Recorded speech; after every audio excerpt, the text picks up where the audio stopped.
같이 말씀 혼독하시겠습니다. 저 화면을 보시고요. 같이 순서대로 맞춰서 혼독하도록 하겠습니다.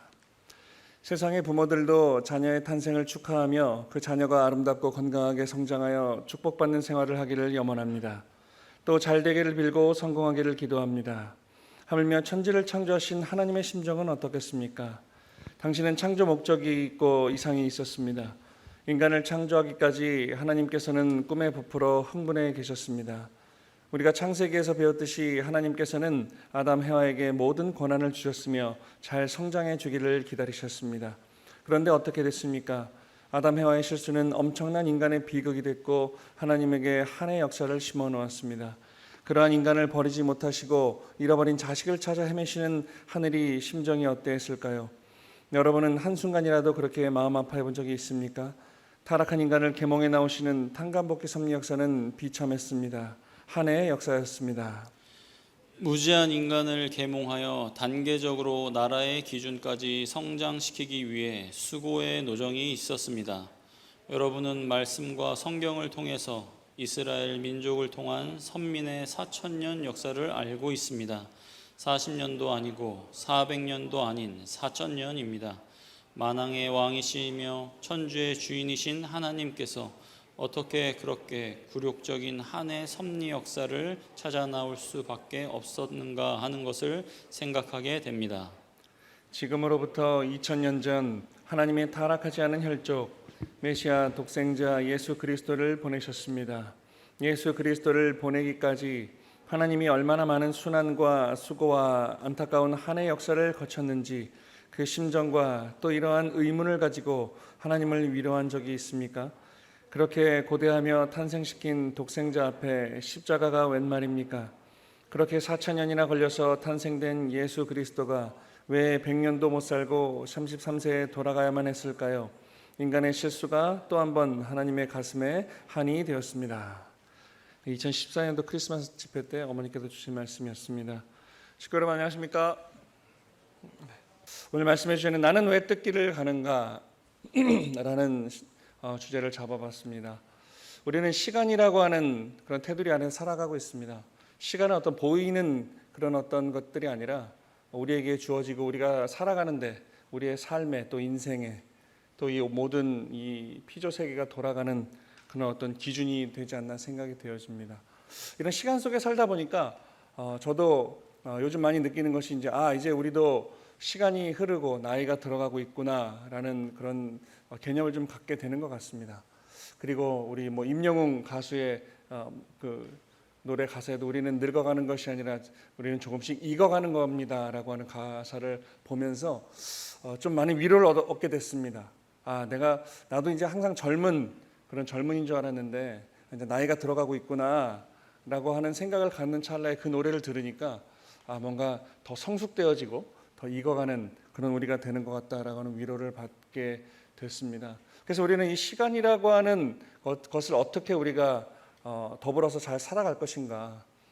이 시간은 누구에게나 공평하게 주어진다고 했습니다. 그래서 이 시간이라고 하는 우리가 이 테두리 안에서 어떠한 삶을 만들어 갈 것인가라고 하는 것은 나의 몫이고 또 우리의 책임이 아닌가 생각이 되어집니다. 즉 시간이 지나간다고 하는 것은 새로운 시대가 시작된다는 겁니다. 내가 어렸을 때를 지나서 또 청년기를 지나고 또 학생 시절을 지나서 축복을 받고 가정을 이루고 부모가 되고 또 내 아이가 성장해 가면서 그런 어떤 시대가 계속 변하고 있죠. 그래서 우리는 새로운 시대가 시작되고 또 지나가고 있습니다. 그래서 제가 이 말씀을 준비하면서 시대를 한번 살펴봤더니 첫 번째가 386 세대가 있었습니다. 30대, 그다음에 80년대 학번, 그다음에 60년대생. 그러니까 60년대 태어난 사람들이 30대 때 386 세대라고 하는 세대가 또 있었습니다. 그다음에 이제 X세대라는 세대가 또 있었습니다. 70년대생이 90대 학번. 제가 여기 X세대에 들어갑니다. 제가 기억나는 게 군대에 있을 때 이제 제대하기 얼마 전에 우리 중대장님이 저한테 그러더라고요. 야, 너도 X세대지? 그러면서 요새 젊은이들을 이렇게 너무 개방돼 있다라고 하는 그런 말씀을 했던 기억이 나는데 X세대가 바로 이제 40대 후반 50대가 된 저희들을 이야기하는 겁니다. 그다음에 Y세대를 거쳐서 N세대를 거쳐서 Z세대까지, 그리고 지금 이걸 아우러서 MZ세대라고 합니다. 2000년대 이후에 태어난 사람들, 그리고 이 컴퓨터와 인터넷 시대에 태어나고 이 삶을 영위하는 사람들을 MZ세대라고 합니다. 그러니까 이런 내용들을 볼 때 이 시간 가운데 있어서 우리는 시대별로 많은 변화가 있었습니다. 시간은 계속 흘러갑니다.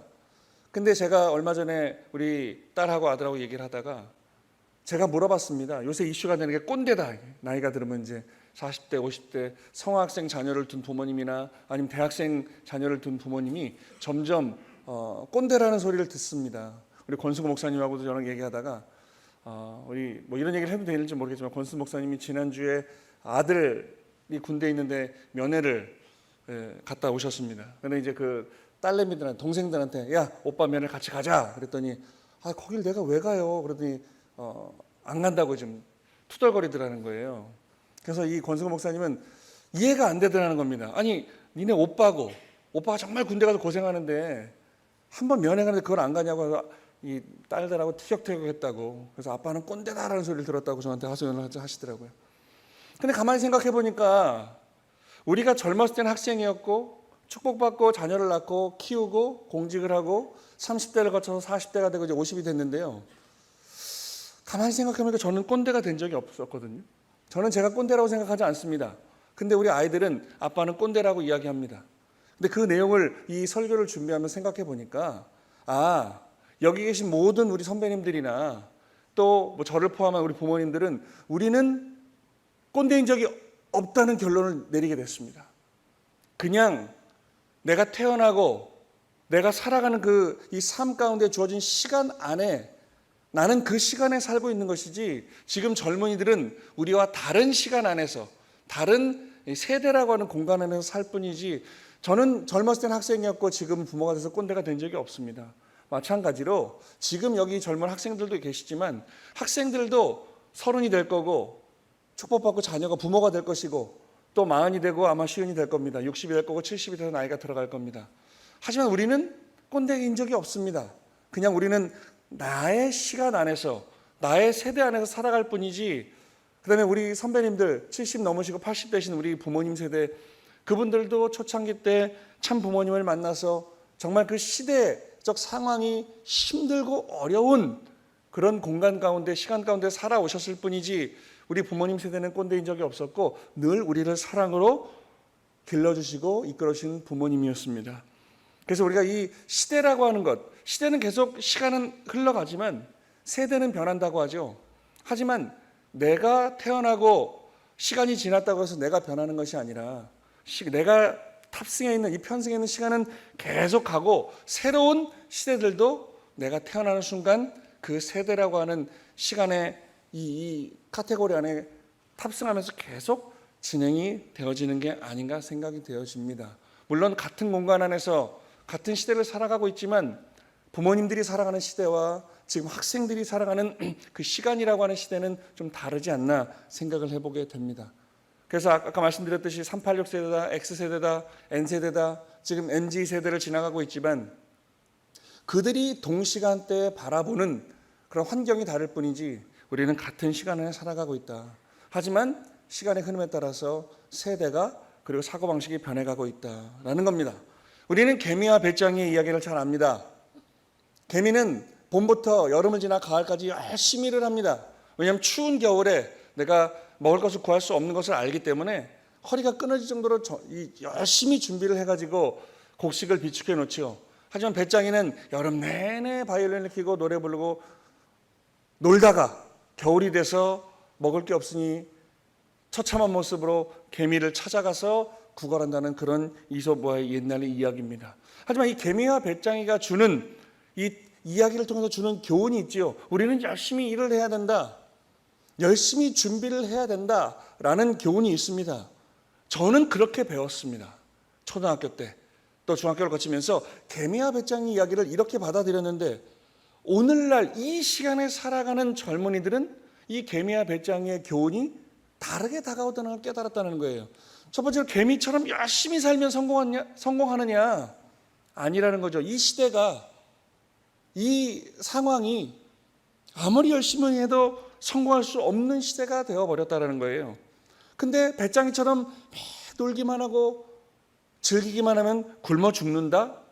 라고 하는 그 옛날의 이 이야기를 우리 자녀들에게, 우리 후손들에게 열심히 살아야, 개미처럼 준비해야 우리는 잘 살 수 있다라고 하는 우리 부모님 세대의 시대적 상황이 반영된 이야기입니다. 하지만 오늘날 개미와 배짱의 이야기에 새로운 해석이 나왔다라는 거예요. 이 시대에 맞는 해석. 그래서 이어령 교수가 얼마 전에 돌아가셨지만 우리나라 최고의 이 석학 중에 한 분이신 이어령 교수가 우리는 개미가 돼야 된다, 배짱이처럼 놀면 안 된다가 아니라 개짱이가 되어야 된다라고 하는 말씀을 하셨다 그래요. 이게 무슨 뜻이냐? 이어령 교수는 90이 넘으신 분이었어요. 근데 이 학교에서 학생들을 가르치고 이야기를 하다 보니까 이 교수님이 어렸을 때부터 배운 이 개미와 배짱이의 교훈이 이 시대가 변하면서 바뀌다라는 거죠. 어떻게 바뀌느냐? 우리는 개미처럼 열심히 일하고 추운 겨울이 왔을 때 따뜻한 집에서 내가 준비한, 내가 고생해서 이 준비해 놓은 곡식을 먹으면서 편하게 살 수 있다. 여름 내내 탱자탱자 논 이 배짱이는 겨울이 되면 힘들다. 근데 오늘날 시대가 이 이야기를 어떻게 바꿔놓느냐? 개미처럼 열심히 일하면 디스크 걸려서 노년에 고생한다 이래요. 이렇게 이야기하더라고요. 그리고 이 배짱이는 열심히 기타 치고 놀면서 오디션에 나가가지고 스타가 돼가지고 부자로 떵떵거리면서 살더라라고 하는 이야기로 해석이 되더라는 겁니다. 그래서 이어령 교수가 하시는 말씀이 이 시대에는 무조건 개미처럼 열심히 일할 것만 아니라 배짱이처럼 놀면 망한다고 하는 개념이 아니라 우리는 개미와 배짱이의 장점을 함께 가지고 이 시대에 맞는 삶을 살아야겠다라고 하는, 그래서 우리는 개짱이가 되어야 된다라는 이야기를 하고 있었다는 거죠. 그 우리는 또 하나의 속담이 있습니다. 일찍 일어나는 새가 벌레를 잡는다라고 하는 우리는 또 속담을 알고 있습니다. 그렇죠. 아침 일찍 아침형 인간이 돼서 일찍 일어나야 아무도 일어나지 않은 그 좋은 벌판에 벌레를 잡아먹을 수 있다라고 합니다. 근데 요즘은 반대예요. 그러면 일찍 일어나는 새는 벌레를 잡지만 일찍 일어난 벌레는 가장 먼저 잡혀 먹히잖아요. 그러니까 지금까지의 진행되어 온 그런 삶의 패턴을 오늘날 이 시대의 중심으로 살아가는 그런 사람들은 좀 다르게 해석을 하더라, 다르게 바라보더라는 거죠. 처음에 말씀드렸던 그 시간의 흐름 가운데 계속 변해가더라. 그래서 섭리를 바라보는 시선도 마찬가지입니다. 우리가 참 부모님의 말씀을 듣고 이해하고 또 내 삶 가운데 실천하고자 하는 그 심정적 기준도 이 시대에 맞게 섭리에 맞게 나를 맞춰가야 된다. 우리가 원리 강론 총서의 마지막 번에 도표가 하나 있습니다. 하나님도 인간의 심령의 지능의 발달에 따라서 그 섭리적인 패러다임을 바꿔오셨다 얘기해요.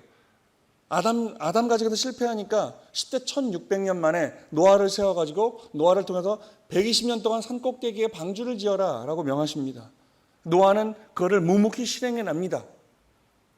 그리고 또 그 함의 실수로 말미암아서 섭리가 연장이 됩니다.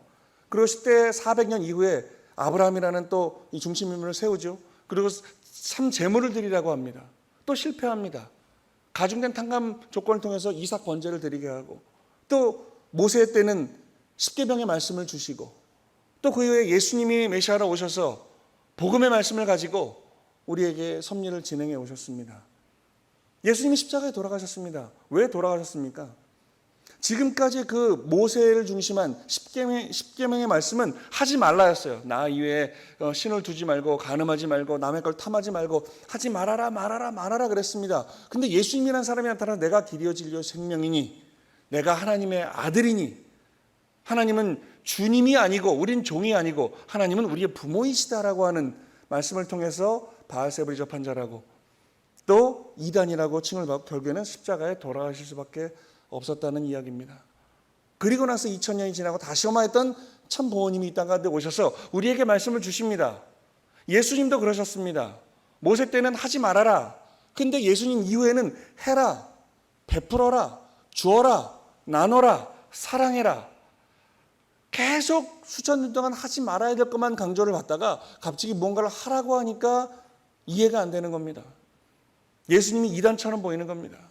오늘도 그렇습니다. 참 부모님께서는 이 시대에 맞게 우리에게 참 부모님을 세상하게 자랑하고 우리의 말씀을 이제 자랑할 때가 됐고 참 부모님과 하나 되면 이루지 못할 것이 없다고 하시는 이 시대에 맞는 섭리의 말씀을 주고 계십니다. 2000년 전에 예수님을 믿고 따르지 못하니까 이적과 기사를 행하십니다. 사람들이 믿지 못한 이적과 기사를 행하시면서 나를 믿지 못할 거거든 내가 하는 이 일을 믿어라. 그럼 너희는 하나님을 믿는 것이다 라는 말씀을 주시면서 이적과 기사를 행하십니다. 그러니까 그때 이 관원들은, 그 시대 사람들은 뭐라고 합니까? 귀신 붙은 자다, 바알세불이 접한 자다 라고 하면서 예수님을 또 비난하기 시작합니다. 박해하기 시작합니다. 근데 오늘 만약에 참 부모님이 2000년 만에 구세주 재림주 메시아 참 부모님 이 땅 가운데 오셨습니다. 그럼 2000년 전에 예수님은 이적과 기사를 행하셨는데 아버님은 이적과 기사를 행할 수 있으실까? 이 이야기를 우리 사길자 회장님의 질문이라고 하는 어떤 사람이 사길자 회장님한테 물었답니다. 회장님, 2000년 전에 예수님은 이적과 기사로 막 기적을 일으키셨는데 아버님도 할 수 있을까요? 그래서 사길자 회장님이 궁금한데? 그리고 아버님께 당당하게 물어보셨답니다. 당돌하게. 예전에 제가 송파교회 회장할 때 사길자 회장님이 저희 교회에 이 순회를 한번 오셨었거든요. 그때 제가 이 말씀을 한번 여쭤봤습니다. 사길자님 이러셨다는데 진짜 그러셨습니까? 나는 궁금한 건 못 참습니다. 초창기 때부터 사람들은 아버님을 대하기를 되게 어려워했는데 사길자 회장님은 정말 우리 아버지처럼 느끼면서 궁금한 걸 다 물어보셨다는 거예요. 사길자 회장님이 아버님께 물어봤답니다. 아버님도 2000년 전 예수님처럼 이적과 기사를 행할 수 있으십니까? 그랬더니 아버님이 꿀밤을 한 대 탁 때리시면서 그렇게 말씀하셨답니다. 내가 그 다시오마한 재림주고 참 부모인데 내가 왜 못하겠느냐. 하지만 지금은 이적과 기사로 섭리하는 시대가 아니다. 그래서 내가 안 하는 것이다 라고 말씀을 주셨다고 합니다. 그 아버님 말씀의 그 핵심은 이 시대는 2000년째 그 무지하고 배운 것 없고 그때 뭐 학교가 있었겠습니까? 무슨 배움이 있었겠습니까? 그때 그 사람들에게 예수님도 얼마나 다급하셨겠어요. 내가 메시아임을 믿지 않으니 무언가라도 보여줘야 됐기 때문에 예수님은 하늘 부모님의 이름으로 이적과 기사를 행하면서 내가 행하는 이 일은 믿으라. 그러면 하나님이 너희와 함께 할 것이다 라고 말씀을 주셨는데 결국에는 바알세불이 접한 자라고 박해를 받으셨다는 거 아니에요. 그리고 2000년이 지났습니다. 이 시대가 됐습니다. 이 시대 참 아버님께서도 우리가 모르는 그런 생애노정을 보면 참 많은 이적과 기사를 암암리에 행하셨습니다. 하지만 드러내놓고 안진뱅이를 이렇게 세우신다든가 실로암에 가서 눈을 씻으면 장님이 눈을 뜬다든가 이러한 이적과 기사는 아니라는 거죠. 왜요?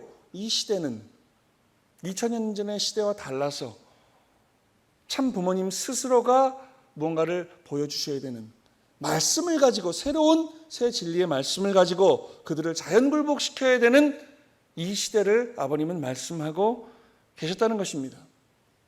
맞습니다. 우리가 시간을 이야기했습니다. 시대를 이야기했습니다. 오늘 저는 꼰대가 되지 않았는데 사람들은 저보고 아이들은 꼰대라고 합니다. 그렇습니다. 우리는 태어나는 그 순간부터 내가 발붙이고 사는 이 시대를 안고 살아가는 겁니다. 우리는 아날로그 시대에 태어났죠. 우리 부모님 세대는 완전한 아날로그 시대입니다. 그리고 지금 태어나는 아이들은 완전한 디지털의 시대, 최첨단의 시대. 아마 40대, 50대 제 또래 된 분들이 그 사이에 끼인 세대라고 합니다. 아날로그 시대에 태어나서 한 시대를 거쳐서 이제 이 디지털 시대에 살아가는 이 시대를 살아가는 우리는 꼰대가 된 적이 없고 변하지 않았는데 내가 살아가는 시대가 그 세대가 자꾸 변화되어지니 우리는 나에게 주어진 시대를 살아가고 있는 것이다. 그렇다고 한다면 오늘 우리가 참 부모님의 축복을 받은 자녀들로서 또 그 말씀을 듣고 나는 참 부모님과 함께 이 길을 가겠나이다 결심을 하고 힘들지만 이 길을 묵묵히 감사하는 마음으로 가고 있는 우리는 왜 이 길을 가고 계십니까? 오늘 말씀의 주제처럼 나는 왜 이 뜻길을 가고 있느냐는 겁니다. 늘 말씀드리지만 이 일요일은 일주일 열심히 일하시고 좀 쉬어야 되는데 예배 한번 오려면 아침에 일찍 일어나서 준비해야 되고 또 정갈한 마음으로 준비하는 마음으로 이 예배를 와야 됩니다. 그러니까 요즘 젊은이들, 성학생들 교회 잘 안 오려고 합니다. 특히 대학생들은 더 안 오려고 합니다. 그러니까 제가 선문대학교에 이 교구장으로 와서 여기에 이 학기 중에 학생들이 물론 생도들도 있고 유학생들도 있고 우리 선문대학교구의 학생들도 있지만 여기에 예배를 아침부터 준비해서 나오는 학생들을 보고 깜짝 놀랐습니다. 아, 우리에겐 비전이 있구나. 이 말씀을 듣고 내가 오늘 이 예배를 통해서 내가 한 주를 살아온 나의 이 시간을 고백하는 이 예배를 통해서 회개하고 아니면 또 자랑스러워하고 뿌듯해하고 거듭나는 이 시간을 통해서 예배를 드리는 참 부모님의 심정과 하나 되고자 노력하는 우리의 젊은이들이 있기에 우리의 미래는 비전이 있구나라고 하는 그런 깨달음을 또 얻게 됐습니다. 그래서 우리는 분명한 자기 비전이 있어야 됩니다. 그냥 끌려가고 따라가는 이 섭리의 길이 아니라 오늘 내가 분명한 참 부모님의 말씀과 그 심정과 사랑을 내 것으로 성화시켜서 내 안에 내 삶 가운데 분명한 비전을 가지고 참 부모님의 가장 소중한 가르침인 위에서 살아라 라고 하는 그 말씀을 실천해 나간다고 한다면 이 지구상에 80억 인구가 살아가고 있지만 오늘 우리를 바라보고 아버님께서 그렇게 말씀하셨던 머지않아 우리 교회로 많은 사람들이 도대체 이 원리 말씀이 무엇이냐, 참부모가 무엇이냐라고 궁금해서 물밀듯이 찾아올 것이다 라고 주신 그 말씀의 한때가 곧 찾아오리라 저는 믿습니다. 그래서 1960년대, 70년대 미국의 한국에서 참부모님께서 섭리하신 내용을 보면 이 메디슨 스퀘어 가든 대회가 있었습니다. 그리고 양키 스타디움 대회가 있었습니다. 마지막으로 워싱턴 머니먼트 대회에 30만 명이라는 사람이 구름처럼 운집해서 참부모님의 그 말씀을 듣고자 모인 그런 섭리적인 기적이 있었습니다. 이런 3대 미국의 대회 소생장성 완성기를 조건적으로 승리하신 그 터전 위에서 부모님께서는 1976년 한국에 오셔서 여의도 구국 세계대회를 저 여의도 땅에서 지금은 뭐 빌딩이 많지만 정말 벌판과도 같았던 국회의사당 달랑 하나 있었던 그 여의도 땅에서 120만 명이 운집해서 참 부모님의 말씀을 들었던 그 우리는 기적을 우리는 봤습니다.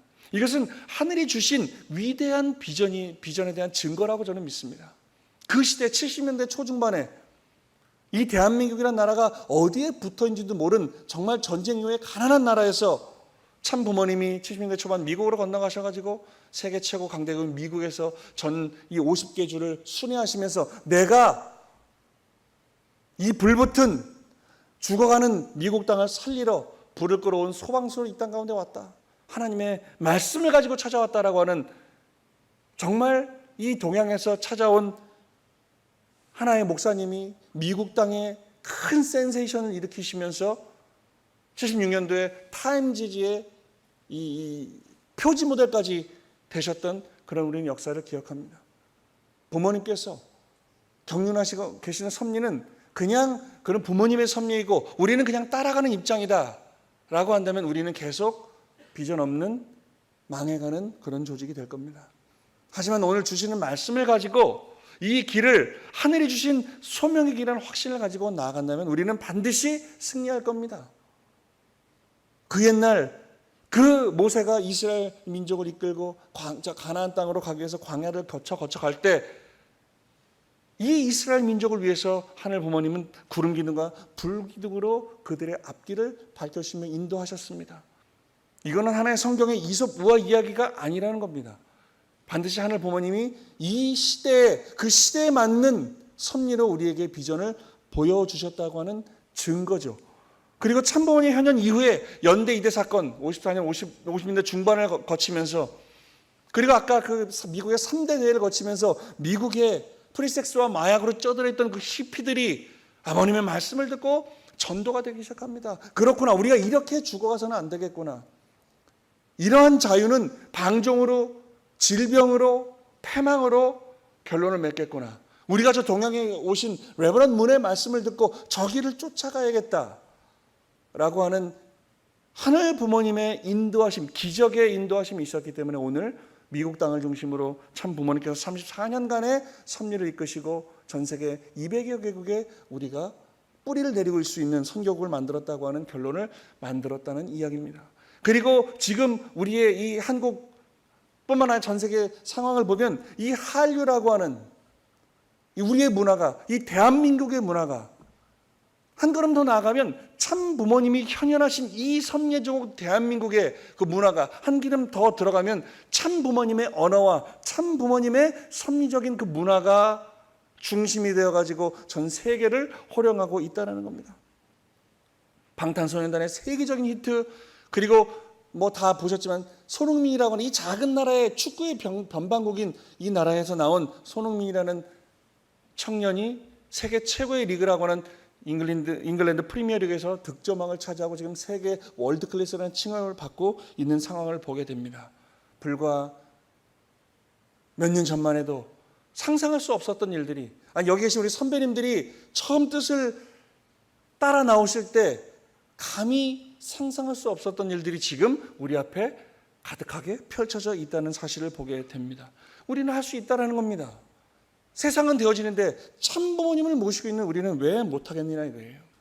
그래서 우리는 참부모님의 그 살얼음판 같은 생의 노정을 우리가 이제 승리로 보답해 드려야 되고, 살얼음판이 아니라 탄탄한 기반을 가지고 우리 선문대학교에서 공부하고 있는 우리 2세대 3세들이, 미래 세대의 중심들이 이제 참부모님을 증거하고 그 말씀을 세상 가운데 증거하는 그 시대가, 그리고 그 놀라운, 지금까지 우리가 볼 수 없었던 놀라운 기적의 역사가 앞으로 우리 눈앞에 펼쳐지리라 저는 믿습니다.